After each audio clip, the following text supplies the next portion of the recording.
Good blessed evening to all human beings all around the world. Universal greetings of peace and the blessings of God be with you. Doesn't matter what your political, philosophical, personal, nor religious beliefs may be. Doesn't matter if you're the richest or the poorest person on the face of this earth. It doesn't matter whether you are the proclaimed toughest or the proclaimed weakest person on the face of this earth. Doesn't matter if you're my family, friends, or my proclaimed enemies. It doesn't even matter whether you like me, like my YouTube videos, like what I say, like what I do, whether you're dark skinned or light skinned. I greet all of you all with the same universal greetings of peace and the blessings of God be with you. Today happened to be Friday, May the 29th, 2020, time of the vision. Time happened to be 6:10 p.m. Short message to people nationwide and worldwide. God continue to bless the movement that has awakened to this latest death in Minneapolis. It's just one of hundreds of thousands that just been caught on camera. Those of you who have your cameras, especially when you're black or Spanish, keep your cameras rolling. When you see the police stop a black person in a vehicle, you want to roll your cameras no matter who they stop, but we know that blacks is being targeted all around the world. You know, one thing about when blacks being targeted, you have them targeted by white supremacists, and we got to remember all whites is not white supremacists. All police are not corrupted. We see police nationwide speaking up against that force that white supremacist police officer in Minneapolis used on that black defenseless brother while he was handcuffed. They called it deadly. Even though they arrested him, and I believe they charged him with third-degree murder, he should be charged with first-degree premeditated murder.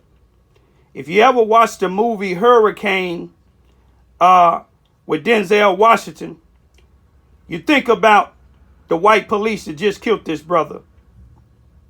They worked it at the same place, I believe they said, for 5 years.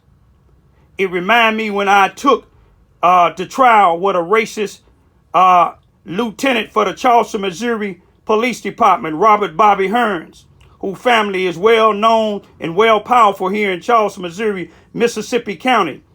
He's the chief of police now. The year 2000. Him and another racist white police officer by the name of Beth ACAP put a false report on me. I still have the reports. My enemies don't have access to that. If they do, we'll know Robert Hearns gave it to him, like he giving them other false information.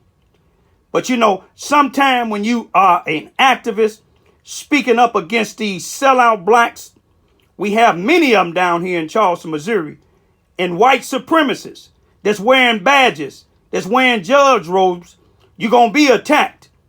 You know, my enemies may tell you that I'm mad or upset because they stopped me from speaking down here. They didn't stop me from speaking. I stopped speaking because they want me to tell the children the wrong thing. They want me to tell our black children to be passive. Anytime a white person tell you something, it's right. Anytime a sellout black tell you something, it's right. All you got to do is look. What do blacks run down here in Charleston, Missouri besides nothing? All you got to do is look. All these leaders that so-called leaders that they put into play, all they do is they pass out food. Ain't no problem with that. People be hungry. But they ain't teaching our children to do nothing. They said my children is brainwashed because my children have the knowledge. Had the knowledge at 5 and 6 years old. To let the Department of Children and Family Service know and the racist white police know my poppy ain't did nothing to us. My children is knowledgeable. They gonna continue to be knowledgeable. Like I quote again, which my racist white supremacist enemies and my sellout black enemies don't like me quoting Frederick Douglass. It's easy to raise strong children than to repair broken men. When you look at the black leadership here in Charleston, Missouri, it's broken black and white it's broken black men and broken black women. They're not about the cause. You ain't gonna see them talk about what happened to that brother in Florida. You know why? Because they don't care. But you have some white police that care. But when you don't start standing up, people look at you the same way. You see, now had a bunch of 4 or 5 blacks had a white police pinned down and end up doing them like that white police did them, all of them would be charged with murder. Which every last one of them police out there should be charged with murder. If they can charge individuals when they committing crimes and the police kill them, or the person that who they committing the crime against kill them, and there's 4 or 5 of them, and they kill one of the suspects, all the rest of the suspects get murdered, the police should get murder charges first in the first degree. We got to start sending them to giving them life in prison. We got to start giving them the death penalty. I've never seen a police charge here in Charles, Missouri of no wrongdoing. Police or sheriff. Only one, Corey Hutchinson, when the state attorney general came down and locked him up, had him locked up and charged. But it was a bunch of other white police and white sheriff deputies that was in that cell of that black mentally ill individual from Tennessee who shouldn't have been in the detention center here in Charles, Missouri, Mississippi County, that murdered that man. And then they said he died of some type of anxiety. Okay, anxiety. Just like they said a brother in Minneapolis died of, was suffering from medical distress. Who wouldn't be suffering from medical distress? Being a black man, being in custody of all white police, and they abusing you, spraying you with pepper spray, or having their knee on your neck for not 1 or 2 minutes, but several minutes. Who wouldn't be in distress? When we get stopped now, we wonder if these police gonna kill us. My oldest daughter in Chicago have 3 sons. She called down here and told me, she said, "Dad, you be careful. I'm worried raising my sons. Being black and Spanish, they targets already. We're targets." And as far as me not speaking here in Charles, Missouri, on one of them platforms, I have my own platform. But those children that I did speak to, they have highly respect for me. You see what I'm saying?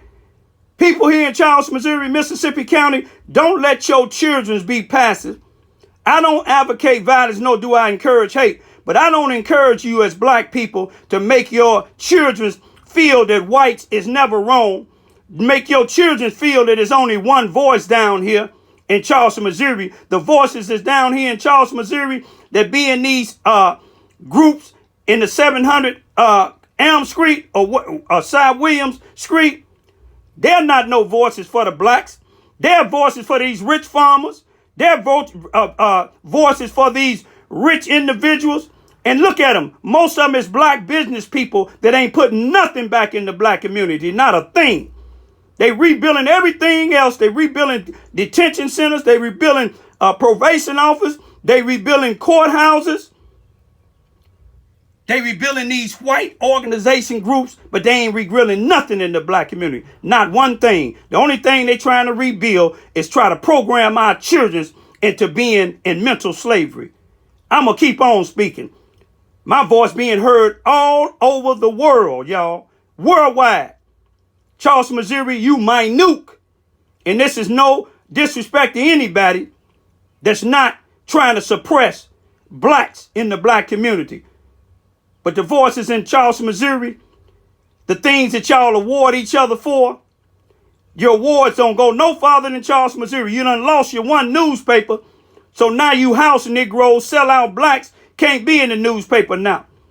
But you notice one thing. They putting them whites in that East Prairie newspaper, and no disrespect to the East Prairie newspaper. You don't need to honor these house Negroes and these racist white supremacists in Charleston, Missouri. If you're not a racist white supremacist, this shouldn't bother you. If you're not a sellout black, it shouldn't bother you. But it's plenty of them down here, and y'all ain't going to suppress Raymond Lewis Ivy voice. You see that? I didn't get paid. I could have got paid for that, but I didn't. You know, I'm talking to a bunch of individuals that's waking up a bunch of other individuals. Peace be still.